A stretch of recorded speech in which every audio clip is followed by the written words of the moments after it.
Muy buenas tardes una vez más. Les damos la más cordial bienvenida a todas las personas presentes. Agradecemos en esta ocasión la presencia de las autoridades de la Facultad de Educación de la Universidad Autónoma de Chile y en especial a la directora de la carrera de Pedagogía en Inglés, sede de Santiago, señorita Michelle Paulette Riquelme, a los coordinadores de la carrera de los campus Providencia y El Llano. Saludamos gratamente a la audiencia, que está compuesta por estudiantes y docentes titulados de la carrera de Pedagogía en Inglés, docentes guías de diferentes centros educativos vinculados a nuestra facultad a través de la formación práctica, académicos de nuestra universidad y profesionales de otras instituciones educativas nacionales y extranjeras. La actividad de hoy es uno de los hitos que como carrera hemos relevado como temática, dado que la neurociencia nos ha entregado nuevos conocimientos que a su vez nos han permitido introducir algunas innovaciones didácticas para brindar a nuestros estudiantes más y mejores oportunidades de aprendizaje. La semana pasada fuimos cautivados por la neurodidáctica y la gamificación en el aula. Hoy, nuestro invitado presentará neurociencia y el aprendizaje del lenguaje nativo en una segunda lengua. Pablo Lois Silva es biólogo de la Universidad de Chile y magíster en biología molecular, en biología celular y en neurociencias de la Facultad de Chile. Actualmente, nuestro invitado es director de 2 programas de posgrado. El magíster de neurociencia de la Facultad de Educación de la Universidad Mayor y del magíster en educación diferencial con mención en trastorno de la comunicación, audición y lenguaje de la misma universidad. Recordamos a ustedes que durante la presentación pueden escribir sus comentarios y preguntas en el chat. Al término de la exposición, el moderador leerá los comentarios y las preguntas a modo de generar una interacción con el expositor. Además, debemos considerar que el expositor podría excepcionalmente contestar algunas de las preguntas durante la presentación. Es por eso que con mucha alegría saludamos y damos la bienvenida a Pablo Lois Silva. Adelante, Pablo. Hola, muy buenas tardes. Bienvenidos a todos, saludo a todas las autoridades y muy agradecido a la invitación que me ha hecho José Antonio y esperamos tener ahora entonces una muy linda tarde. Voy a comenzar compartiendo la pantalla.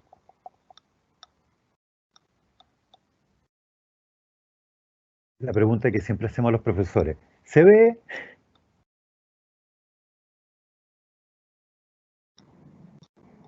José Antonio, ¿se ve? Sí, está perfecto. Ahora, sí, Se ve en blanco todavía, pero espero que va a pasar. Sí, ahora sí. Neurociencia ahora sí. Y el aprendizaje del lenguaje nativo y una segunda lengua. Perfecto, Pablo. Adelante. Excelente, excelente.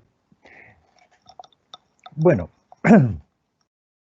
como me presentó José Antonio recién, mi nombre es Pablo Lois, yo soy de origen biólogo y toda la vida he estado vinculado tanto a la investigación científica como también a la pedagogía. También tengo una formación en pedagogía, también he hecho clases algunos años a niños pequeños, en fin.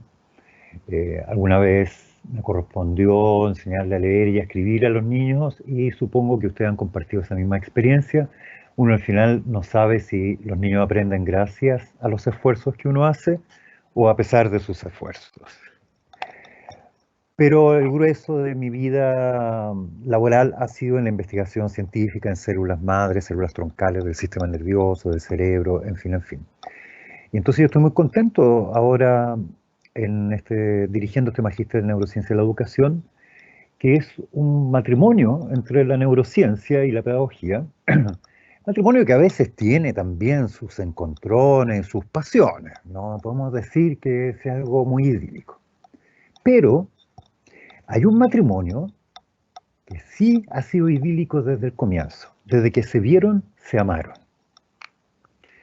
Que fue la neurociencia más dura, así, de laboratorio, de estudiar neuronas, axones, potenciales de acción, electrodos que registran canales de sodio, en fin, con quizás lo más opuesto del humanismo, la lingüística. Se amaron inmediatamente de que se vieron y ese sí ha sido un amor idílico fabuloso, que es lo que llamamos la neurolingüística.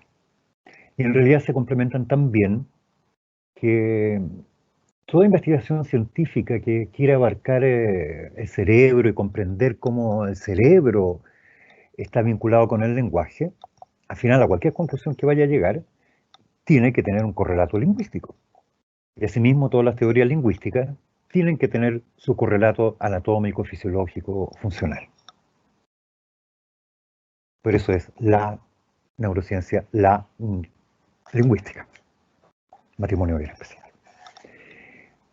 Bueno, a mí siempre me gustaba empezar este tipo de actividades cuando se hacían presenciales, preguntándole a algunas personas algunas cosas. Pero voy a saltar esa parte. Y ya lo voy a dar por hecho, de que en realidad es probable que un buen porcentaje de la audiencia crea que el ser humano desciende del mono, o que del lenguaje, no sé, hay 2 millones de años de evolución y cosas por el estilo. Eso no es así, efectivamente tenemos ancestros comunes y la evolución ha producido a lo largo de la historia muchos seres antropomórficos y que los agrupamos bajo el género Homo.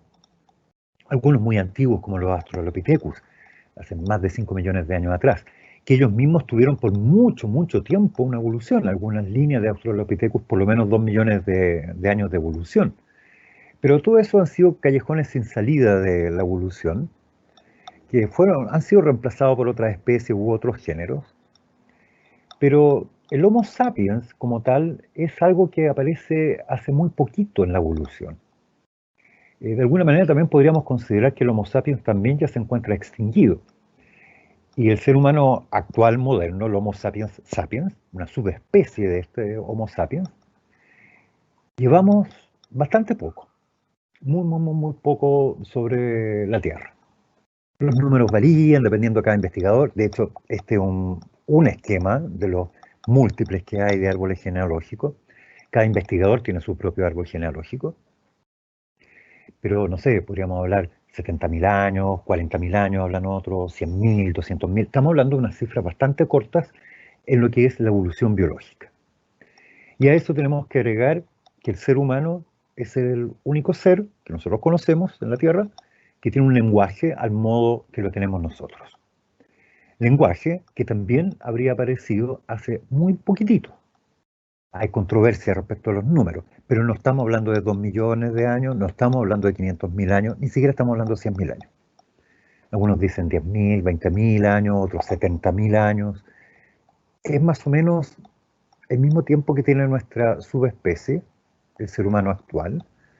Podríamos decir que cuando apareció el lenguaje, apareció el ser humano actual, que se ha extendido por toda la Tierra, que hemos logrado todo lo que hemos logrado y que hemos incidido tanto en nuestro ecosistema que estamos a punto de causar la 6ª extinción planetaria.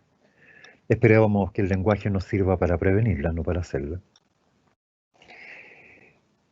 Investigación respecto al lenguaje, investigación más empírica, en realidad nos podemos encontrar desde hace muchísimo tiempo atrás. Y las primeras descripciones se encuentran en papiros antiguos, de los tiempos egipcios, estamos hablando de los tiempos faraónicos, antes de Ramsés, hace más de 3.500, 5.000 años atrás, donde aquí está obviamente puesto en un lenguaje moderno lo que dice el papiro, pero en el fondo que nos habla alguien que tiene una herida, pierde la capacidad del habla, de poder emitir lenguaje, pero por la misma descripción uno comprende que la persona entiende el lenguaje, comprende el lenguaje, pero no puede hablar, de ahí su gran angustia. Y entonces ellos ya sabían, estamos hablando hace bastante tiempo atrás, los tiempos de los egipcios, y de eso lo heredaron después los griegos, de que el hemisferio izquierdo, el lado izquierdo de nuestra cabeza tiene que ver con el lenguaje. Hay bastante más después en la literatura médica posterior, tanto egipcia como griega. Por ejemplo, este otro, un cirujano egipcio, que dice lo mismo. Si tiene una herida en el lado izquierdo, hemisferio izquierdo diríamos hoy día, el ser humano pierde el uso de las palabras. Los griegos sabían que el lado izquierdo del cerebro controla los movimientos de nuestro lado derecho de nuestro cuerpo, más o menos como desde el cuello para abajo, y que el lado derecho de nuestro cerebro controla el movimiento del lado izquierdo de nuestro cuerpo, así como de la cara para abajo. Entonces ya para ello era muy raro eso, además que se sabía que si uno abría el sistema nervioso eso se contaminaba inmediatamente y era una sentencia de muerte para el pobre paciente. Entonces ellos recomendaban nunca operar ni nada del sistema nervioso, ni la cabeza, ni ninguna cosa.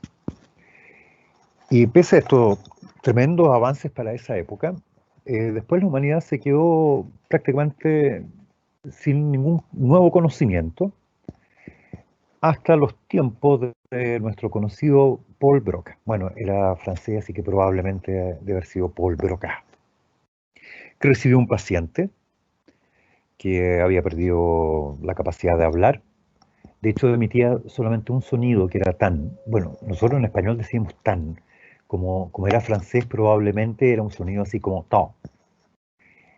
Y ese era el sobrenombre que tenía. Para mala suerte del paciente y muy buena suerte de Broca, se murió, así que le tuvo que hacer una autopsia y analizarlo. Y se encontró con este es el cerebro del paciente Tanner, está conservado en un museo en París, donde encontró una lesión en esta región.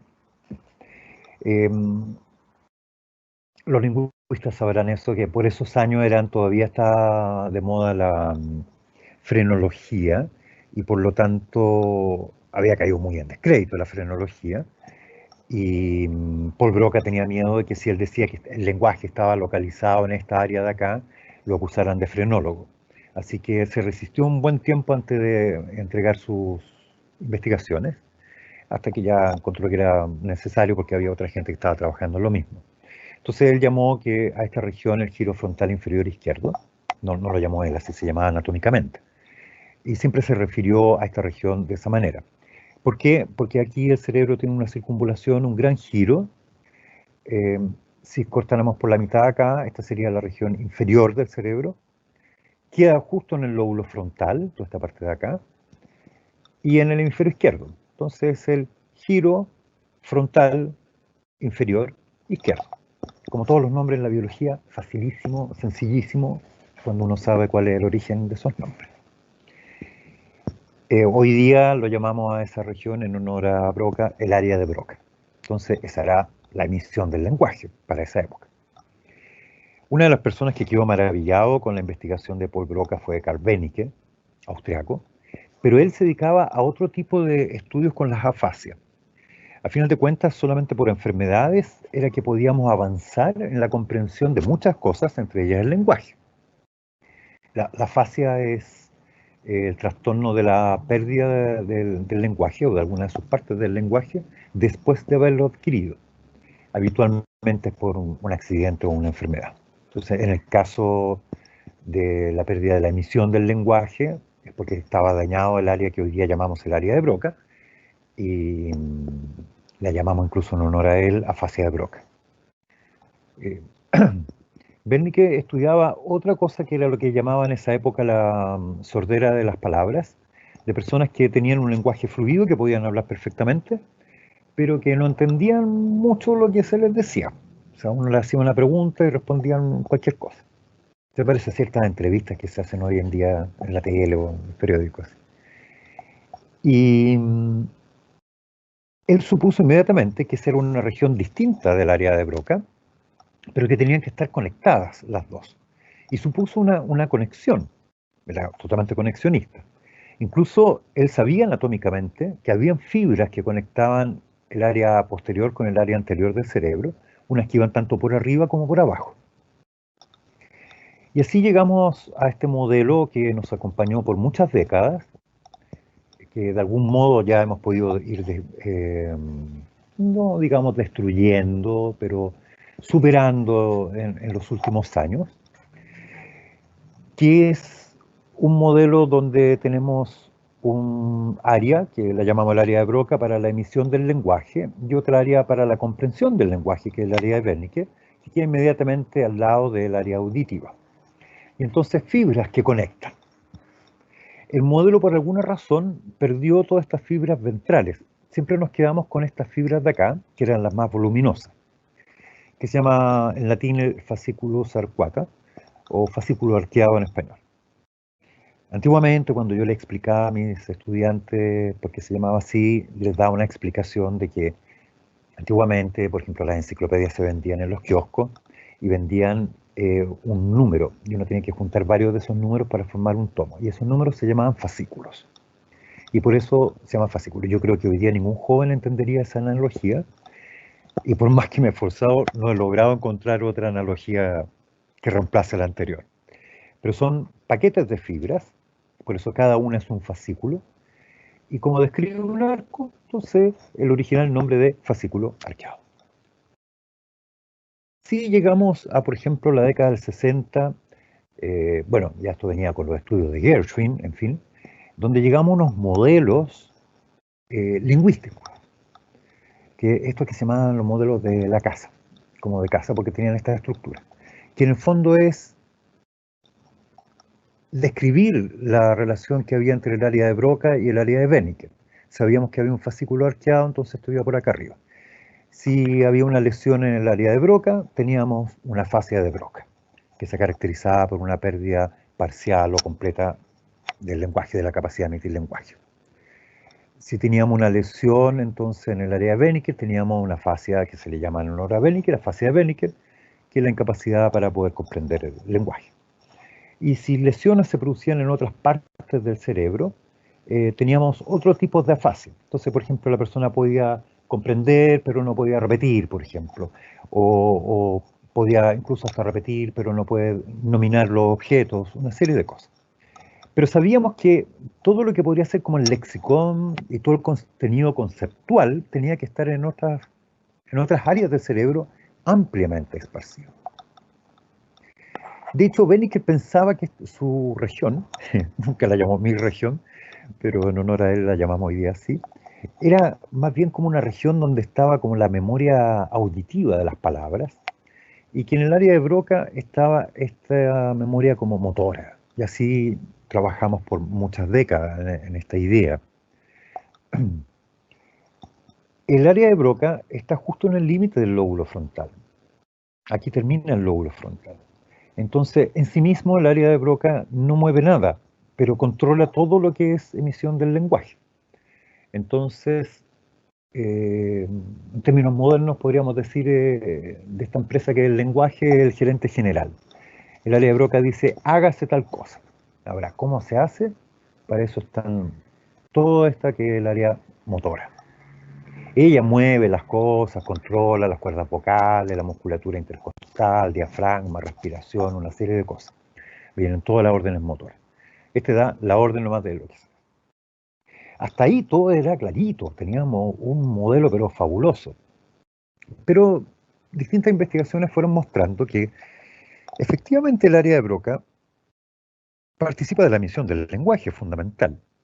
Pero siempre que hay un proceso de comprensión del lenguaje, hay un instante más tardío donde participa también algo del área de Broca. Entonces no es solamente emisión, podríamos decir responsable en un muy alto porcentaje de lo que es emisión del lenguaje, el habla. Y también para que se produzca una fascia de Broca completa, a veces se necesita que otras áreas vecinas también sufran un daño. Aquí tenemos que tener cuidado con el neuromito, esto de los hemisferios cerebrales. Ese es un neuromito muy arraigado en la sociedad. Tenemos para la corteza cerebral dos hemisferios cerebrales. Las estructuras que están bajo la corteza no, son estructuras pares, pero no las podemos distinguir en dos grandes hemisferios como sí distinguimos la corteza. Aquí hay una cisura extensa que separa en dos hemisferios a ambos. Y hay habilidades que están lateralizadas. Una de ellas que está altamente lateralizada, funcionalmente, es el lenguaje. Entonces, ambos hemisferios son anatómicamente muy similares, pero funcionalmente distintos. Entonces, por ejemplo, el lenguaje en la gran mayoría de las personas se asienta en el hemisferio izquierdo, en alrededor del 93% de las personas. Prácticamente todas las personas diestras tienen el lenguaje, las áreas lingüísticas en el hemisferio izquierdo, esta área lingüística canónica, área de Broca, fascículo arqueado, área Wernicke. Y aproximadamente el 70% de los zurdos también. Sin embargo, ninguno de nosotros funciona con una esquizofrenia de que un lado del cerebro quiera una cosa y el otro lado del cerebro quiera otra. Y eso es gracias, este es un corte donde cortamos toda la parte de arriba de la corteza del cerebro y lo damos vuelta. Tenemos esta estructura que parece bien tosca, que recorre desde adelante hacia atrás y comunica ambos hemisferios. Se llama cuerpo calloso porque callosus es corpus callosus en el latín. Callosus tiene relación con las entrañas, con las guatitas que llamamos en Chile, con el estómago. Si ustedes alguna vez han cocinado guatitas, esto les recordará justamente los estómagos. Son, si ustedes se fijan, fibras claramente distinguibles unas de otras. Son muchísimas fibras que van de lado a lado, de color blanco, es decir, sustancia blanca. Estos son axones de neuronas. Significa que transmiten información de un hemisferio a otro. Lo que se procesa en un hemisferio es enviado al otro hemisferio para que, ya sea para que se responda o para que se siga procesando. Y ambos hemisferios participan mancomunadamente en las distintas tareas. Ahora, es correcto que el lenguaje está muy lateralizado, pero no al 100%. Y de hecho, cuando se hacen los estudios de funcionalidad en el cerebro, y se le hace escuchar palabras, incluso pseudopalabras, a un grupo de personas que se han ofrecido voluntarios para estos experimentos, en un background con sonidos, se ven que se activan ciertas regiones de la corteza auditiva, que además se comunican con el área de Wernicke inmediatamente vecina, tanto en el hemisferio izquierdo como en el hemisferio derecho. Es decir, que esas palabras que se le están diciendo a las personas, ya en el área auditiva, tanto del hemisferio derecho como el izquierdo, ya se están procesando como lenguaje. Y claro, es evidente, nosotros tenemos dos orejas, cuando alguien nos habla, escuchamos por ambos oídos, aunque la mayor parte de la teoría lingüística se procesa en el hemisferio izquierdo. En el hemisferio derecho procesamos otras cosas que están más implícitas en el lenguaje, la prosodia, por ejemplo, esa lectura que hay entre líneas también, en fin. Y apareció en un momento este caballero, que es Noam Chomsky, que a algunos lingüistas les gusta mucho. A varios biólogos les gusta harto también porque es como bien fenoménico, bien aristotélico. Y propuso en un determinado momento, tuvo una visión y una teoría del lenguaje que la podríamos resumir muy esquemáticamente como esto que él hablaba de la gramática implícita. Que nosotros nacíamos y ya nacíamos con una gramática y con el lenguaje. El lenguaje nosotros lo teníamos ya implícitamente y está en áreas cerebrales. Y entonces el lenguaje tiene varios niveles. Y es por eso que nosotros aprendemos el lenguaje por imitación. No tenemos que ir a una escuela a aprender lenguaje. Lenguaje hablado, ¿eh? En realidad no hice esa salvedad al comienzo de la presentación. Me estoy refiriendo, salvo que haga la excepción, al lenguaje hablado, que es el más antiguo que tiene la humanidad. Sabemos que existen otros tipos de maneras de comunicarnos. Por ejemplo, el lenguaje escrito. También el lenguaje de señas, por ejemplo. Sabemos que un bebé de que nace tiene intención comunicativa. Y podemos hablar de que incluso en el reino animal encontramos comunicación e intentos de comunicación, y algunos ejemplos muy notables. Pero lenguaje hablado como lo tenemos nosotros, no. Esto fue bastante contundente para la época en que fue planteado, fue un gran aporte, pero a la vez, como estaba tan condensado esto, e implicaba inmediatamente todos los tipos de memoria, áreas cerebrales y un montón de cosas por el estilo, produjo como una inhibición en la investigación dura, digamos la investigación científica dura, de análisis de función cerebral, ese tipo de cosas, que nos otorgue un dato duro. Sabíamos que las estructuras existen. Entonces, estas estructuras,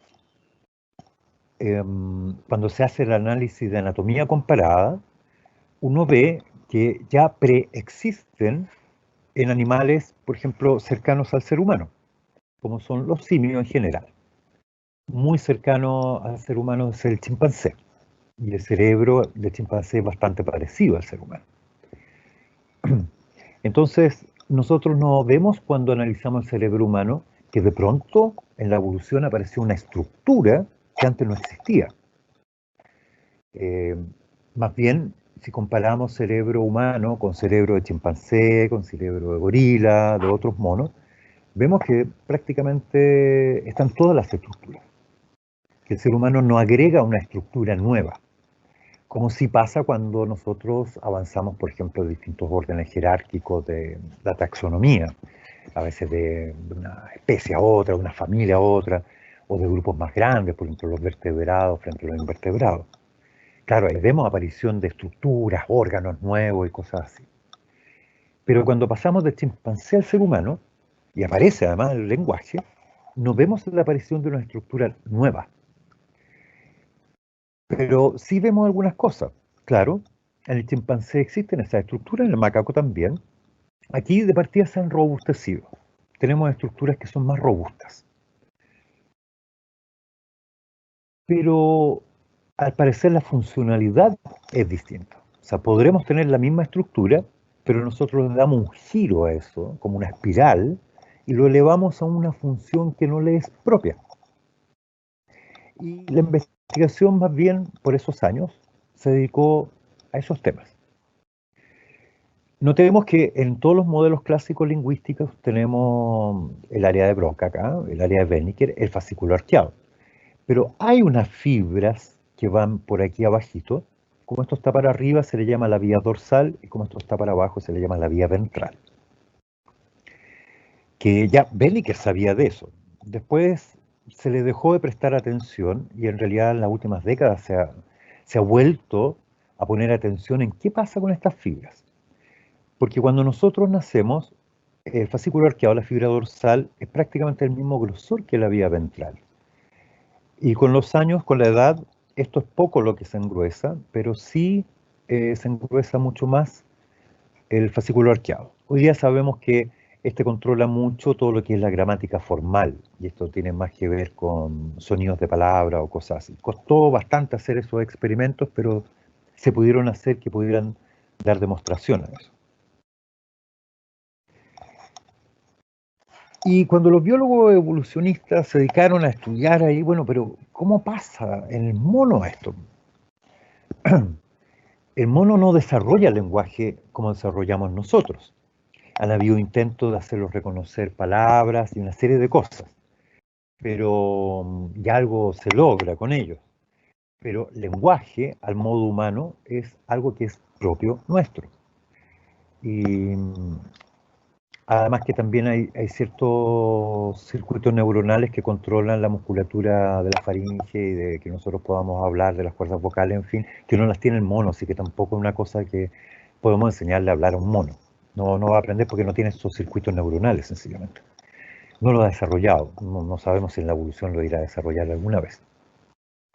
El mono también tiene estas vías dorsales y ventrales, y tiene un área homóloga al área de Broca y al área de Wernicke. Ellos lo usan de una manera un poquito distinta. La vía auditiva se relaciona con áreas vecinas y lleva información hacia el lóbulo frontal, hacia esta parte, pero también la vía visual. Entonces, todo esto es lo visoespacial.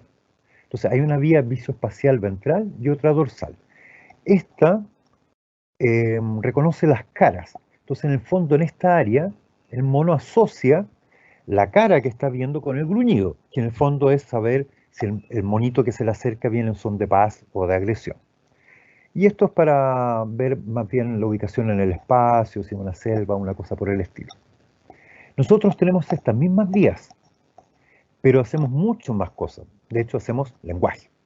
Esta área de acá, en el mono, es homóloga con el área de Broca.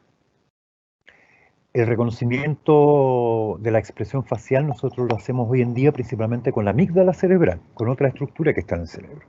Entonces hemos liberado ese espacio para poder elevar a la función lingüística. Entonces ya se nos empieza a poner un poco más complejo el asunto. Tenemos el área de Broca, el área de Wernicke, áreas adyacentes, áreas de asociación, áreas premotoras, áreas motoras, en fin, tanto en el hemisferio izquierdo como en el hemisferio derecho.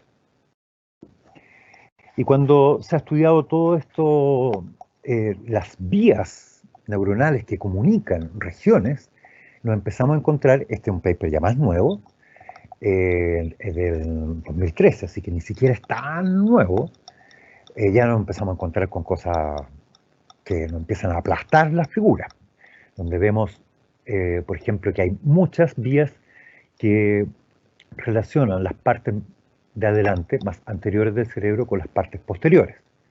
En el modelo clásico, áreas de Broca con áreas de Wernicke y áreas adyacentes. Tenemos muchas fibras, pero no son las únicas. Nosotros también usamos estas áreas que tienen que ver con lo visoespacial y también con las estructuras premotoras, donde nosotros hacemos como un esquema de lo que nosotros, de los movimientos que querramos hacer. Y así con varias otras. Estas son solo las dorsales. Si fuéramos las ventrales, las que van por acá abajo del cerebro, nos encontramos también con muchas áreas cerebrales que se están vinculando. Todo esto para la tarea lingüística y para el lenguaje hablado. Entonces el asunto ya empezamos a ver que es bastante complejo. Y uno dice, bueno, y un bebé lo aprende solito nomás, ¿sí? Pues es que tenemos todas estas estructuras tan complicadas, muchas áreas del cerebro. Ni qué decir con el lenguaje escrito, que es una abstracción del lenguaje hablado. Y el lenguaje escrito, no sé, tenemos la estructura cuneiforme, esas tablillas encontradas, no tenemos más antecedentes más antiguos. Probablemente no hay más. O sea, es algo que apareció hace poquito en la evolución humana, 5.000 y 7.000 años atrás. Es demasiado poco tiempo para estar pensando en evoluciones biológicas, de que una estructura se modifique por evolución, incluso sea seleccionada, en fin. Eso puede haber pasado en el origen de la especie humana, hace 40.000, 60.000 años atrás. Se sabe que una de las causas para haber derrotado al hombre neandertal que habitaba en el centro de Europa, principalmente Eurasia, fue justamente cuando apareció el Homo sapiens actual, que tenía el lenguaje y tenía la cooperación social. Había dado un paso adelante más allá de lo que tenía desarrollado, por ejemplo, el ser humano antiguo o el hombre neandertal en cuanto a sociedad. O sea, lo social y el lenguaje es lo que los hizo fuertes. Y hoy día tenemos, disculpen, esto como modelo de áreas neurales, de áreas cerebrales, cuáles son sus componentes. Y esto es lo que llamamos hoy en día, en honor al proyecto del conectoma humano que comenzó en los 2000, que todavía funciona, pero y que nos ha dado mucho conocimiento de cómo están conectadas las distintas áreas cerebrales para la función lingüística. Y nosotros aquí vemos, no me voy a ir al detalle de cada una de ellas, entonces ya no tenemos solamente estas dos áreas de los modelos clásicos y unas vías que comunicaban ambas áreas, sino que tenemos injerencia de muchas partes del cerebro. Y así han aparecido varios modelos neurocognitivos. Este es uno de ellos, no digo que sea el mejor ni nada. De hecho, este último tiempo ya ha sido un poquito más cuestionado este modelo. Pero si ya nos vamos, todas estas líneas que están acá son vías que comunican áreas conspicuas, por ejemplo, que están aquí atrás, posteriores, con áreas que están anteriores. Hoy día sabemos que hasta el cerebelo participa de la función lingüística. Cuando hay un daño en las áreas lingüísticas del hemisferio izquierdo, se altera el funcionamiento del hemisferio derecho del cerebelo. Tradicionalmente conocíamos su papel como articulador del movimiento, por el control motor, cosa que sigue haciendo, pero participaría también en distintas otras tareas lingüísticas. Entonces, se fijan, todo esto que está en oscurito son áreas cerebrales que están vinculadas con el lenguaje. Cada vez vamos cubriendo más cualquier esquema que hagamos del cerebro. Y ustedes ya podrán tener la pregunta en estos momentos y estar pensando, ya, súper interesante, pero vamos a lo que vinimos. ¿Y cómo adquirimos la lengua nativa? ¿Cómo adquirimos una segunda lengua? ¿Qué le pasa al cerebro? ¿Podemos deducir de eso alguna forma de actuar que sea más correcta que otra para adquirir la lengua nativa o la lengua o una segunda lengua? Normalmente estudios con bilingües hay varios y unos muy interesantes. Trilingües hay muy poco, pero se sospecha que el cerebro no es muy distinto el cerebro de un trilingüe con un bilingüe.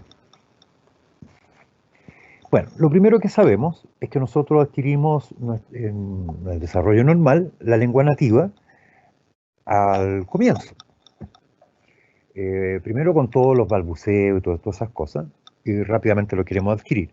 Es bien interesante que ya hace harto tiempo atrás se demostró que todos los adultos en torno a un bebé se disponen de una manera distinta al lenguaje. Entonces, por ejemplo, son más tolerantes a errores lingüísticos que pueda cometer un bebé o un niño pequeñito, tratan de hablarle más, ponen más atención, en fin. Cualquier ser humano mayor de 5 años hace eso, se comporta de una manera distinta frente a un bebé o un niño muy pequeño, en la tarea lingüística. Y nosotros aprendemos un idioma. Ahora, ¿qué pasa si nos agarran y nos trasladan a otro país que se hable otro idioma? El cerebro tiene bastante plasticidad y vamos a poder aprender un segundo idioma. Sin embargo, la fluencia o la capacidad o cuán bien aprendemos ese idioma, ahí sí tiene que ver con la edad. Entonces, hay dos maneras en realidad que uno pueda ser bilingüe. Una es que uno se traslade a otro país y está obligado a aprender otra lengua. Y otra es que uno nazca en una familia donde el padre tiene un idioma y la madre tiene otro idioma. Y entonces, por supuesto, que se le va a hablar en los dos idiomas. Y ese va a ser un bilingüe innato. Ahora, el asunto es distinto cuando tú vives en un tercer país, entonces aprendes 3 idiomas. Generalmente siempre hay un idioma que prefieren, y ese como que perdura más, pero las personas pueden ser bilingües y hablar los 2 idiomas bien si lo aprenden desde pequeñito. Es habitual encontrar que si, por ejemplo, padre y madre hablan distintos idiomas y el niño se le enseña en los 2 idiomas distintos, es habitual encontrar que esos niños sean un poco más tardíos en hablar, en la expresión del lenguaje.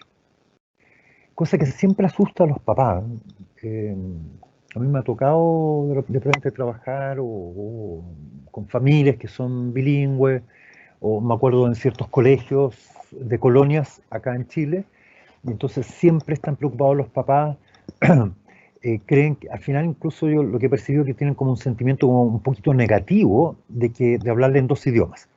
Piensan que es mejor aprender un idioma y después aprender el otro. Y no, lo que muestran todas las investigaciones, si tu familia es bilingüe, salvo excepciones, es que aprendas los 2 idiomas. Te va a demorar un poco más en aprenderlos, en hablarlos, pero los vas a poder hablar bien, no se te van a confundir, ni nada de eso. La aprensión que tienen los adultos, los padres, es esa de pensar, pero que se la van a enredar, cuando vaya al colegio no va a saber qué idioma hablar, en fin, no pasa nada de eso. Incluso los niños, yo eso se los voy a mostrar después al final, en la última diapositiva, tienen un montón de otros beneficios. De partida, los procesos atencionales son mucho mejores y se desarrollan mucho más y mejores en los niños bilingües que en los niños monolingües. Porque al final tienen que aprender instintivamente a discernir entre un idioma y otro. Y es común también en las personas cuando aprenden 2 idiomas, aunque lo hayas aprendido de grande, que incluso la forma de hablar los 2 idiomas es distinta, que tu tono es distinto, que lo hablas de una manera distinta. Yo he conocido casos notables donde la persona habla un idioma de una forma natural, espontánea, y el otro idioma, que lo habla muy bien, muy fluido, lo habla en una forma, en un tono mucho más bajo y muy metálico, un poquito desagradable incluso, porque es más común. O aquí vamos a apelar al profesor José Antonio. En Brasil, que el portugués de Brasil es como un poquito más nasal que como hablamos nosotros el español. Y, y la gente que yo he conocido que habla bien el portugués de Brasil, claro, cuando habla el portugués de Brasil, habla de una forma mucho más nasal. Y cuando habla el español, lo habla como lo hablamos nosotros, por ejemplo. Pero tenemos este problema, que llegado a cierta edad, esta capacidad se va perdiendo. Nosotros, incluso de adultos, podemos aprender el segundo idioma, si lo vamos a aprender. No nos vamos a poder desenvolver tal vez a nuestra edad ya, igual como sería un niño que lo aprendió de chico. Pero lo vamos a hablar con acento. El caso más notable para los que tienen más de 30 o 40 años lo van a entender es el de Henry Kissinger, porque él emigró, su familia emigró a Estados Unidos y Henry Kissinger tenía como entre 7 y 9 años cuando llegaron. Y él habló siempre un inglés bastante fluido. Tenía un tono, un pichintún más bajo. Él era el canciller de Richard Nixon, ni más ni menos. Entonces, cuando uno lo escuchaba hablar en el inglés que hablaba, siempre era así un poquito duro. Pero su hermano era mayor, tenía como 13 años. Y el hermano siempre tuvo un dejo de acento. Y es porque hay este periodo donde si nosotros no lo aprendemos desde pequeñito, en rigor va a ser muy difícil que lo hablemos fluido como lo hablaría un nativo de ese otro país. Para el lenguaje hablamos de un periodo crítico. Esto es correcto para el lenguaje, es correcto también para la formación de la corteza visual primaria, e incluso para ciertos aspectos del sentido del tacto. Pero esto es lo que llevó también a establecer otro neuromito que hay, es de que existen periodos críticos en la vida, que si uno no lo aprendió en ese momento, sencillamente no lo puede volver a aprender. Eso para muchas otras cosas no es así. Puede costar mucho después, pero no es así. Pero para el idioma sí. Si, no sé, a los 30 años tú quieres aprender alemán, siempre, lo puedes llegar a hablar muy bien, pero va a tener un acento. Los rusos tienen más facilidad para los idiomas porque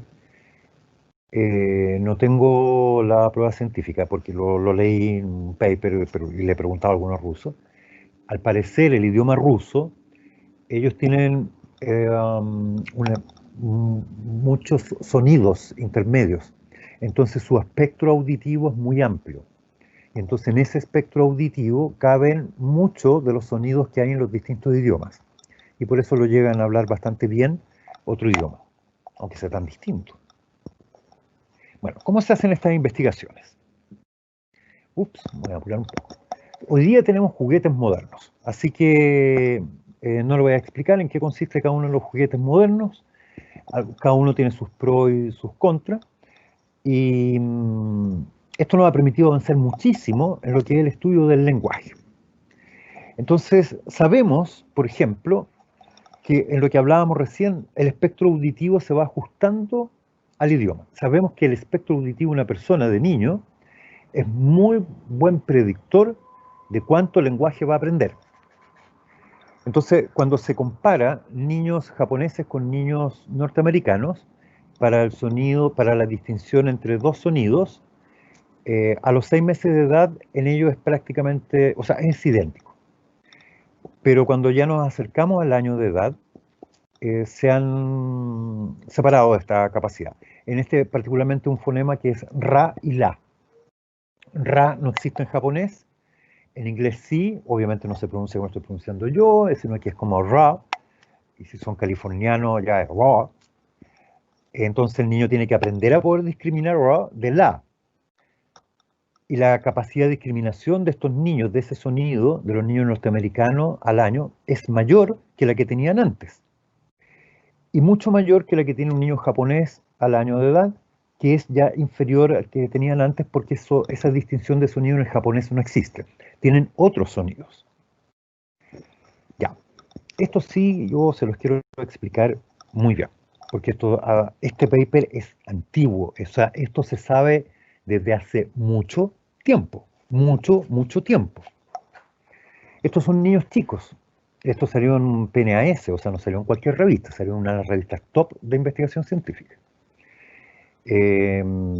Centremos que el resultado es aplicable porque con esa población se hizo en niños muy pequeños, de alrededor de 1 año de edad. Son niños norteamericanos de nuevo, que están con una nativa de chino mandarín, y ella le hace 12 clases de chino mandarín. Y después quieren ver la discriminación de sonidos que existen solo en el chino mandarín, contra obviamente niños norteamericanos que no han tenido clases de chino mandarín. Estas clases las grabaron y a otros niños le mostraron exactamente la misma clase hecha por la misma profesora a través de la pantalla, en un CD, en un DVD, por la tele, digamos. Y se encontraron con esto. Los niños que habían tenido clases de chino mandarín podían discernir sonidos fonéticos, discriminación fonética del idioma chino en un porcentaje mayor que los niños norteamericanos que no habían tenido clases de chino mandarín. Obvio, ¿ya? Ese es el grupo control. Y si los comparamos con niños chinos, eran similares. O sea, habían aprendido mucho. Y lo mismo los monolingüistas norteamericanos. El resultado interesante de esto es que los niños de 1 año de edad, entre 10 y 12 meses de edad, expuestos a las mismas clases de la misma profesora a través de la pantalla de televisión, no aprendieron nada, absolutamente nada, de discriminación de sonido. Tenían la misma discriminación que un niño norteamericano que no ha tenido clases, y por supuesto mucho menos que esto. Pensando que los niños se pueden haber distraído por la tele, las imágenes, a otro grupo control solo se les puso el audio, que es lo que quiere mostrar este gráfico en medio, y tampoco. Estos experimentos se replicaron hace muy poco y de nuevo se pudo llegar a la misma conclusión. El aprendizaje por pantallas en niños pequeños, estamos hablando hasta el año de edad, eso es lo que está demostrado en este paper y en este gráfico, sencillamente no existe. Y tenemos ahí la tremenda controversia. Este año nos pasamos meses encerrados, yo mismo ahora le estoy dando un seminario online. ¿Qué pasa con los aprendizajes? Es distinto en adultos. En adultos podemos tener aprendizajes, pero en niños pequeños no. Al menos hasta el año de edad sencillamente no es posible. Podríamos pensar que en niños de jardín infantil tampoco, o sea, no deberíamos tener clase online. Lo único que podríamos hacer con niños de jardín infantil es a veces juntarse para que se siga existiendo este contacto social, aparente contacto social. Y los profesores y profesoras de jardín infantil tendrían que trabajar intensamente con los padres de los niños de que van al jardín para que hagan las actividades en las casas. Primero y segundo básico, ya ahí empezamos a hacer otra cosa y ahí vamos creciendo. En secundaria podemos tener clases online. Esto ahora es enseñanza de idioma español, de un nativo parlante español, a niños norteamericanos también, para la distinción del sonido DT, que en español sí es fundamental saberlo. Cada punto representa un niño y la capacidad de discriminación que tiene del sonido DT en español después de haber tenido sus clases. Obviamente, cada ser humano es distinto, sí que hay niños que aprenden más y otros que aprenden menos. Unos que no logran una buena capacidad de discriminación y otros que logran una buenísima capacidad de discriminación. Pero lo interesante es que aquí lo que se hizo fue medir cuánto rato se miraban a los ojos. Podríamos llamar el enganche visual. A mayor enganche visual con el profesor, mayor capacidad de discriminación del sonido DT, o sea, mayor aprendizaje. Yo no les, esto también un resultado de hace varios años atrás, yo no les puse la diapositiva ahora, pero les puedo sí contar de que se han hecho experimentos con niños de 2 años de medir las oscilaciones, las ondas cerebrales, y se sabe que el cerebro del niño pequeño se acopla con el del adulto. Entonces es fundamental también este contacto visual. Y podemos entender también un poquito una de las tantas cosas que pasan en el espectro autista donde no hay contacto visual y tenemos tantos problemas de tantos trastornos del lenguaje. Cuando vemos la actividad cerebral con estos juguetes modernos, de un niño recién nacido, por ejemplo, nosotros no vemos actividad en el área de Broca ni en el área de Wernicke. Vemos que el niño escucha, el área auditiva, eso sí, y que recién empezamos algo a ver actividad, tanto que probablemente en su pantalla no lo están viendo, algo de actividad en el área de Wernicke ya encontramos a los 6 meses de edad. Y a los 12 meses encontramos bastante actividad. El área de Broca mucho menos que en el área de Wernicke, a los 6 meses, y a los 12 meses ya tenemos. Intención comunicativa el niño tiene desde que nace, y trata de imitar y balbuceo y todo, pero si vemos actividad del área de Broca y el área de Wernicke, estamos hablando de lenguaje abstracto, lenguaje como lo hablamos nosotros los adultos. Y esto también nos hace tener un resultado que nos permite comprender la observación que todo el mundo tiene, de que el lenguaje comprensivo de los niños es mayor que el lenguaje expresivo. Y que uno, por ejemplo, a un niño de 8 meses o menos que ya está gateando, uno le puede dar instrucciones simples, como anda y tráeme el zapato que está allá. Y como que la piensa y el niño va y hace las cosas. Pero no te puede decir, ya papá, te traje el zapato, ya hasta cuándo me pedís cuestiones, que no, no va a hablar. El lenguaje comprensivo siempre es mayor que el lenguaje expresivo.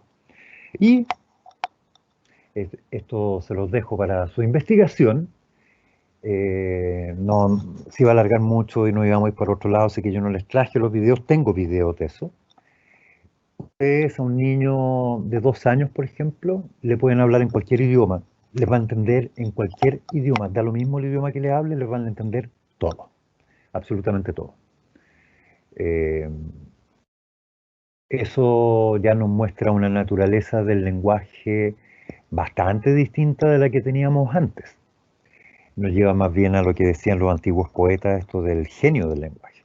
Usted le puede hablar en alemán al niño y nunca ha escuchado alemán y les va a entender perfecto. Obviamente no pueden tener una discusión filosófica, ¿será el ser humano libre o no? ¿Estará supeditado al libre albedrío? Alguna? No, por supuesto que no. En ningún idioma pueden tener esa discusión con un niño de 2 años.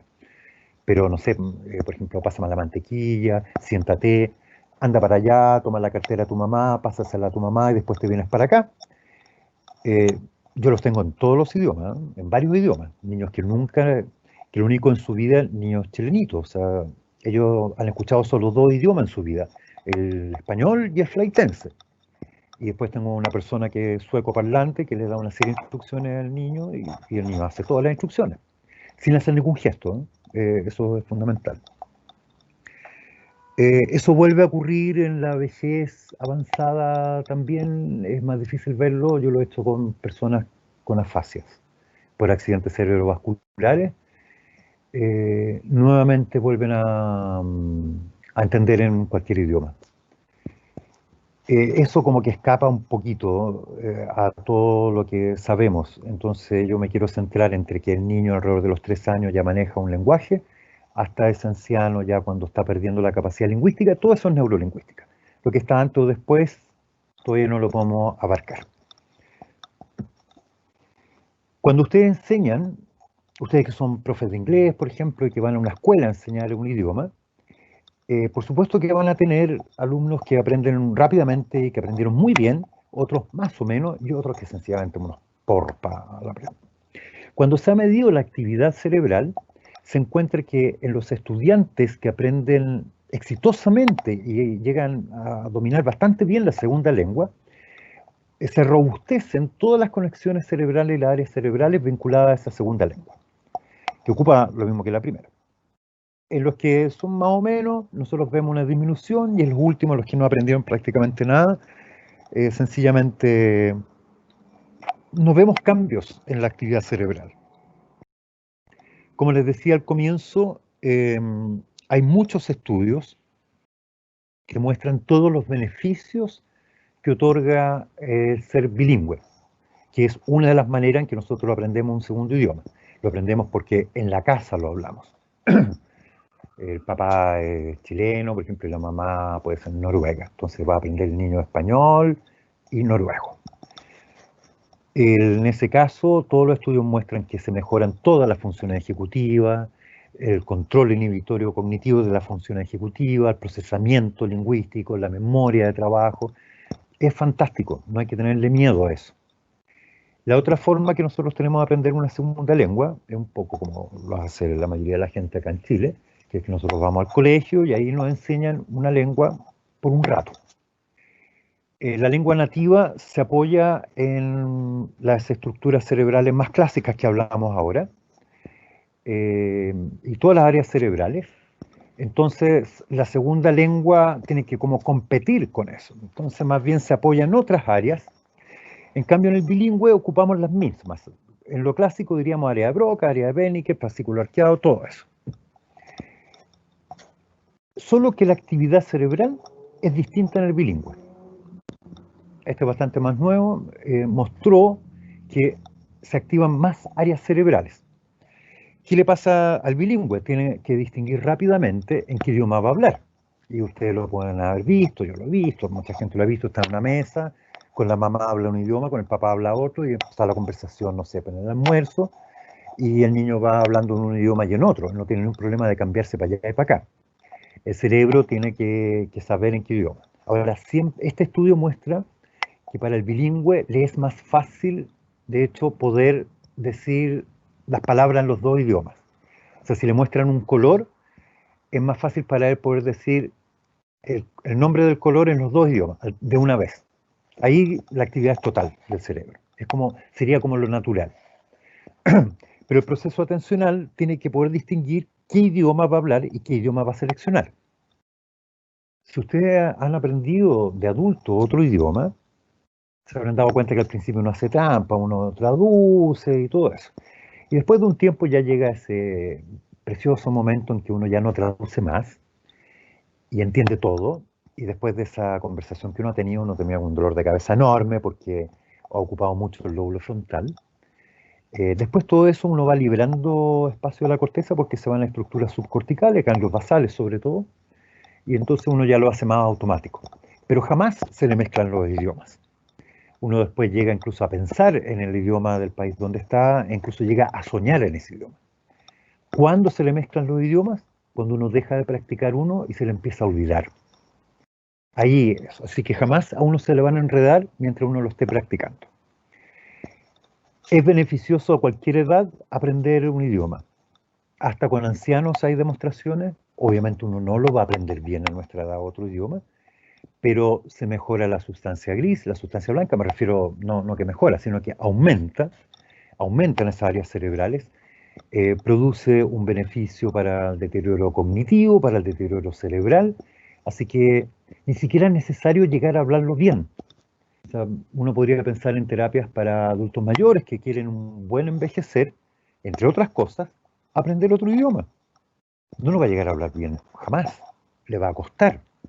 Pero todo ese esfuerzo mental le va a prevenir, va a ser un aliciente además para desarrollar más habilidades cognitivas y va a prevenir deterioro. Se va a deteriorar igual, pero probablemente a una velocidad menor y en mucho mejores condiciones de calidad de vida. Por último, es algo cultural y es bueno que sepamos eso. Ya. Muchísimas gracias por su atención.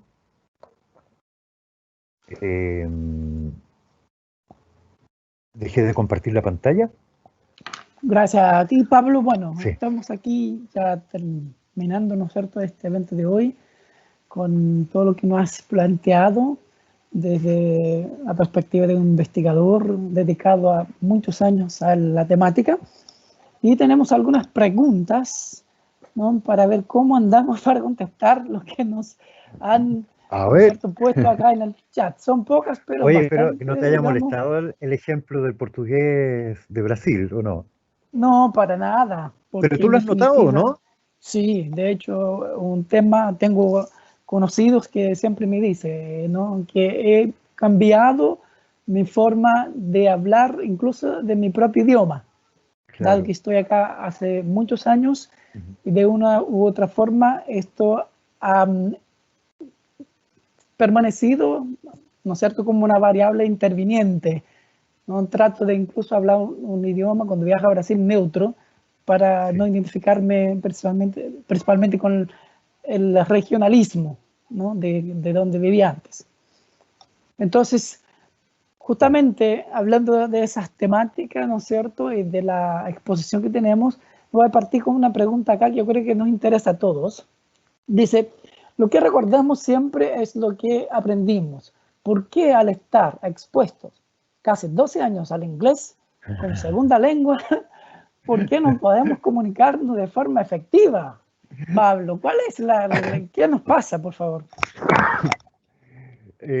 Toda la razón. Yo estudié 12 años inglés en el colegio y me di cuenta de pronto en un viaje obligado que tuve que hacer que nada, no me sirvió de nada esos 12 años. Por suerte tuve esa experiencia hablando con una neozelandesa y yo estaba tan amargado que le dije eso. Y ella me dijo, yo tuve 4 años de español en el colegio y me pasa lo mismo, así que estábamos entre pecadores. Bueno, de partida es poco rato, 2 horas a la semana, una cosa así. Nosotros tampoco practicamos el resto del tiempo. Podemos tomar un avión, volar 4 horas y vamos a seguir hablando español. No hay esa práctica constante. Hoy día quizás con las tecnologías modernas pasa un poco más. Entonces no tenemos un entrenamiento, es como que si fuera al gimnasio una vez al mes nomás. No, los rollitos no se van a bajar con eso. Y lo que incide también, pero de eso no hay estudios, o sea, la gente ya lo está planteando en los papers de los últimos 2 años, es que incide la forma en que se enseña. Pero no hay un estudio ahora como los que yo les mostré, así que podamos medir actividad cerebral y así, tipo, una cosa cuantificable que yo pueda medir, pesar y mostrar, de decir, en esta forma de enseñar se aprende más que en esta otra. Al parecer incide la forma de enseñar. Sonia Braga, una actriz muy conocida y Brasileña. querida brasileña, ella hablaba un inglés precioso, con acento, pero era muy precioso, y hablaba varios idiomas. No voy a decir textualmente lo que ella respondió, pero le preguntaron, ¿cómo usted aprendió a hablar tan bien inglés? Y ella dijo que en realidad no se hablaba, no se aprendía en la academia, sino que en el fondo se aprendía cuando uno tenía un interés muy grande, se aprendía, por ejemplo, con las amistades, con las parejas, en fin, que se aprende en otros lugares. Y si ustedes se fijan, normalmente así también uno termina aprendiendo un idioma. Eh, yo tengo amigos lingüistas y ellos me dicen que no tienen un problema, que hablan 8 idiomas, 12 idiomas y no tienen ningún problema en aprender un idioma. No, me dicen, yo me demoro 3 días en aprender un idioma nuevo, me consta. Porque hablan náhuatl, por ejemplo, una vez fueron a hacer un proyecto a Guatemala y a los 3 días estaban hablando náhuatl. Me decían, no, yo en 2, 3 días aprendo el idioma. Lo que me pasa es que me demoro mucho más tiempo en aprender el vocabulario. No sé cómo se dice el jarro, cómo se dice el Ah, árbol, en fin. Y eso es lo largo. Pero yo no tengo la respuesta a esa pregunta, yo mismo lo he sufrido, pero al parecer incide mucho la forma en que enseñamos y, y ahí tendríamos que probar e innovar mucho. Eso se los dejo a ustedes porque ustedes son los llamados a hacer eso. o sea, pero digamos como para resumir un poco, o sea, tenemos poca exposición, poco Poca exposición, entrenamiento, sí, por lo tanto poca práctica, ¿no es cierto? Y y eso poca tiene, motivación. claro, o sea, tendremos que, en definitiva, no ir a clases de inglés una vez a la semana, ¿no es cierto? Pero sí ser estudiante del idioma inglés de forma permanente, si quisiera aprender. Algo así tendría que pasar. Y tener ese estímulo, esta motivación intrínseca que podría ayudar, algo así. Sí, ah, yo conozco una persona muy cercana que, claro, estaba en París, prácticamente no hablaba nada de francés, o sea, lo que uno puede saber, y se hizo amigo de una señorita y que le gustó mucho, y la llamó por teléfono al otro día, prácticamente que ahí en la conversación telefónica aprendió francés. Lo hablaba pésimo, pero la otra persona le podía entender y se pusieron de acuerdo para juntarse, además, así que algo le entendía. Eso te habla también de las motivaciones que De uno las puede tener. motivaciones. El ser humano, ¿no es cierto? Hay una pregunta Aprendió al aquí, tiro. sí, ¿ven? O sea, la motivación es determinante, ¿no es Sí. cierto? Hay una consulta para saltar a otra también, ¿no? Que dice, ¿existe la posibilidad, ¿no es cierto?, de que pueda dejarnos los videos que mencionaste de la interacción en algún momento, o De los que las videos personas de la dejen. niña con el que le habla en otro idioma. Sí, me imagino que sí. Me Eh, podría confirmar. Dome, sale como nombre acá. Dome ha preguntado esto. Si se nos puede Supongo porque no especificar mostré otros el videos. video y ahí podremos No son contestar, videos que he Dome. grabado yo, son videos, digamos, personales. Eh, Es que no he pedido las autorizaciones ni nada, no creo que pueda, porque hay por lo menos 2 adultos involucrados y un menor de edad. Tendría que hablar Ya, con los involucrados en eso. Por vamos a eso se buscar. los conté, por eso se los cuento. Bien. Pero ustedes hagan la prueba, si conocen niños, ojalá a otra persona que no conozcan, que le hablen en otro idioma, sin hacer gestos, así cara a palo, como decimos en español. Ya, o sea, podría Silface. resultar. Bueno, yo le puedo decir que tengo mi hija acá, ¿no es cierto? Que mi señora es chilena, yo soy de origen brasileño, no toda la gente sabe, y le expongo, he expuesto a mi hija a los 3 idiomas, y ella tiene 2 años, 7 meses, y a los 2 años me entendía lo que le hablaba en cualquiera de los 3, y a mi señora Claro. también. Así que, por lo menos en mi casa, le puedo decir que resulta dar la instrucción o decir algo, ¿no es cierto?, Sí. a los niños chicos, por lo menos. A mí me resultó, y me resulta todavía. Y ahí, contrariamente, es más difícil porque los idiomas son parecidos. De hecho, lo que más le Exacto, cuesta al bilingüe son los que se llaman los falsos amigos. Y de sí, hecho, por ejemplo, aquí en Chile nosotros ya es habitual que de repente la gente habla de los vuelos domésticos para referirse a los vuelos nacionales, cuando los vuelos domésticos, los únicos vuelos domésticos que hay acá son las moscas y los zancudos. Es una súper bien. transmisión de domestic fly y cosas por el estilo. La evidencia. Evidencia en español es algo que es rotundo, que ya no necesita ninguna demostración. Y resulta que ahora nosotros a las pruebas, a los antecedentes, llamamos evidencias, porque en inglés es evidencia y hemos visto muchas películas policiales. En fin. Pregunta, aquí Disperso. dice, ¿se podría decir entonces que la interacción es fundamental, eh, sociolingüística habla la Sí, persona? ¿Sí? Sí. sí. Sí. O sea, tú como adulto puedes aprender bastante un idioma escuchándolo en un CD, viendo tele y cosas por el estilo. Pero fundamental, como lo llama él, es el término correcto, sociolingüística. O sea, todo el aprendizaje del ser humano siempre es social, y eso se ha podido demostrar incluso con animales de experimentación. Donde más uno aprende es con otros porque uno es un yo entre otros yoes. Hay otra consulta acá, gracias Pablo. Ahí dice, ¿qué opinan de la integración multimodal, ya que comprendemos su mensaje, ya Mm, que, claro, comprendemos el lenguaje no tan solo a partir del sí, lenguaje hablado, sino también de gestos, sí, lecturas de sí. labios, claves visuales? Claro, ya en el mono de hecho pasaba eso, porque tiene que distinguir las caras y sobre todo el movimiento de la boca, porque los monos son muy buenos para los combos, entonces es crucial para el mono distinguir si él viene para atacarlo o viene en son de paz. Nosotros lo usamos para mucho más. A final de cuentas, hay lo que se llama el lenguaje corporal. ¿Cuánto nos llega cuando nosotros estamos con una persona de lo que no se está diciendo en palabras?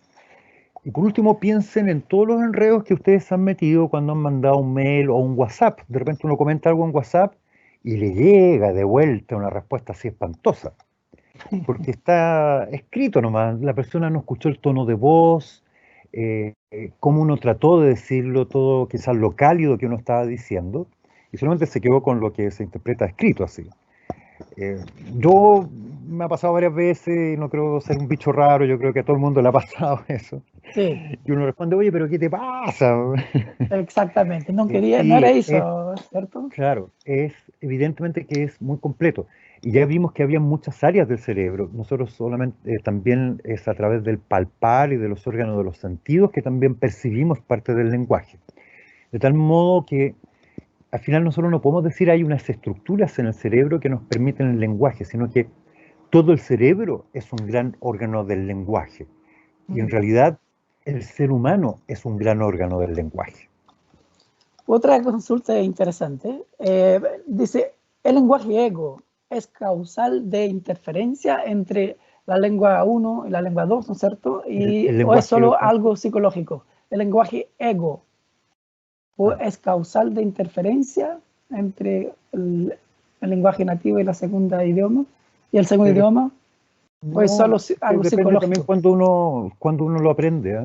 Yo creo que va más por los aspectos psicológicos. Además también que depende, como decía, hay dos maneras de ser bilingüe. O que uno lo aprendió desde chiquitito porque la familia es bilingüe, como tu familia, por ejemplo. o porque después o tuvo clase o se fue a vivir a otro país y ahí tuvo que aprenderlo. Pero también llega un momento cuando uno, eso pregúntale a los extranjeros, cuando uno está en otro país y está constantemente hablando la otra lengua, llega un momento que uno piensa en el otro idioma, sueña en el otro idioma. A mí me ha pasado que de repente sueño en alemán. Yo no hablo alemán hace muchos años. Claro, se me empieza a enredar. O sea, no sé qué soñar. Otra pregunta, Pablo. Dice, ¿cuál es el correlato neurológico cuando se adquiere, se aprende un idioma de manera exitosa en un contexto instruccional? Y la otra es, ¿cuál es la diferencia? O sea, ¿cuáles son las diferencias a nivel neurológico con un proceso de adquisición más naturalista, como en el caso de irse a vivir a otro país? Ahí tenemos dos Sí, mira, perspectivas. no han encontrado diferencias notables. Fue como la penúltima diapositiva que les mostré. Claro, cuando uno tiene un idioma nativo, entonces todas las áreas lingüísticas ya están ocupadas por el idioma nativo. Y uno, no sé, puede tener 15 años o 30 años y empieza a aprender un segundo idioma. Este segundo idioma tiene que competir con el idioma nativo que está ahí desde antes. Y cuesta mucho. Y ustedes se habrán fijado que si hablan dos idiomas, aprender el segundo idioma les costó. Pero aprender un tercer idioma cuesta muchísimo menos. Porque ya se introdujo plasticidad cerebral. Uno ya sabe que las cosas se pueden decir de otra manera. No les es raro. Que el adjetivo puede ir antes que el sustantivo o puede ir después. En fin. Entonces, cuando uno empieza a aprender un segundo idioma, eso tiene que apoyarlos en otras estructuras cerebrales, hasta que ya se haga tan fluido que ya empieza a ocupar fascicular áurea, Broca, de Benneker, en fin. Y cuando uno ya lo llega a hablar muy fluido, ya es una persona que es bilingüe. Aunque lo hables con acento, está ocupando las mismas áreas, tus procesos atencionales mejoraron para poder distinguir en uno o en otro, en fin. Entonces no hay una distinción tanto en las áreas dependiendo de la forma en que uno lo aprendió. Ahora en un contexto más social, probablemente uno tiene otras motivaciones. Por último, no sé, si uno lo tiraron en otro país nomás porque por último tienen que comer, o conoce gente, quiere Necesidad relacionarse básica. con gente, en fin, claro, hay otros tipos de motivaciones. Y ahí tenemos como la última pregunta, se podría decir, dice, aprendizaje a través de la pantalla, entre comillas, ¿no? Dice, ¿por qué se entiende que no sería tan efectivo? Ah, bueno, porque el cerebro no está hecho para las pantallas, pues. De hecho, eso hay un dato que se sabía hace un kilo de años atrás, hace mucho tiempo, de que en pantalla, cuando uno lee un texto en pantalla, entiende un 30% menos que si lo lee en el papel. Entonces, siempre la recomendación de los profesores es, claro, seleccionen en pantalla los documentos, entonces saben qué documento les sirve, y ese imprímanlo y estudienlo en el papel, no lo estudien en la pantalla. Más bien, uno se tendría que maravillar de lo tremendamente poderoso que es el cerebro y la plasticidad que tiene, que por ejemplo yo estoy viendo una pantalla, estoy viendo a José Antonio ahí, y mi cerebro hace toda la relación de que yo estoy hablando con José Antonio, pese a que sabe que yo estoy viendo píxeles solamente. Eso es portentoso en el caso del cerebro. No, contrariamente a lo que hay mucha presión, no es el futuro las pantallas, y ustedes se habrán dado cuenta. Yo ya me enfrasqué en una pelea con esto en redes sociales hace tiempo atrás. Alguien muy entusiasta que decía, por fin con la cuarentena sabemos que ahora vamos a tener puras clases online porque es el futuro. Yo decía, no, pues para mí la cuarentena demostró que las clases online no sirven para nada. Miren, la última cosa, el teléfono celular. Ustedes han escuchado siempre que los niños, dicen, los niños nacen con la tecnología, los niños son fabulosos, lo llaman la generación touch, incluso, porque tocan, la generación T. Le dicen, ve, no son como nosotros. No, eso es mentira, eso es una afirmación espuria total. El teléfono fue diseñado por alguien que sabe mucha neurociencia para ser tocado. Los bebés, prácticamente el único sentido que tienen es el tacto. Ellos tocan solamente. Bueno, eso lo echan a la boca y echan a perder los celulares. Pero están tocándolo todo el rato, entonces está hecho para que funcione tocándolo, está hecho para que funcione en las manos de un niño y después para hacerlos adictos. No existe Hoy. eso que los niños nacen con la tecnología. ¿Qué tal? Fuerte, fuertes Tómense declaraciones, esa. diría. Sí, ¿No es con eso cierto? terminamos. Me desconecto. Sí, pues. Sí, así No, pero que son sí, elementos para que ustedes se las piensen y hagan las observaciones. no, se agradece muchísimo a Pablo, le vamos a agradecer, ¿no es cierto?, a todos los que nos acompañaron también en este proceso. Ya les vamos a hacer Sí, muchas llegar gracias. otras invitaciones. Se agradece la, no sé, la simplicidad con la entrega y también con el profesionalismo en contestar las preguntas, ¿no es cierto? Y de verdad ha sido bastante, no sé, motivador para seguir introduciéndonos en la temática de la neurociencia, que es súper importante. Y por último, quiero decirle que Karina Torres le dice, excelente charla, muchas gracias. Con las Muchas palabras de gracias. Karina Torres nos despedimos y se agradece mucho la participación de todos ustedes en este evento. Y estén muy bien, cuídense todos.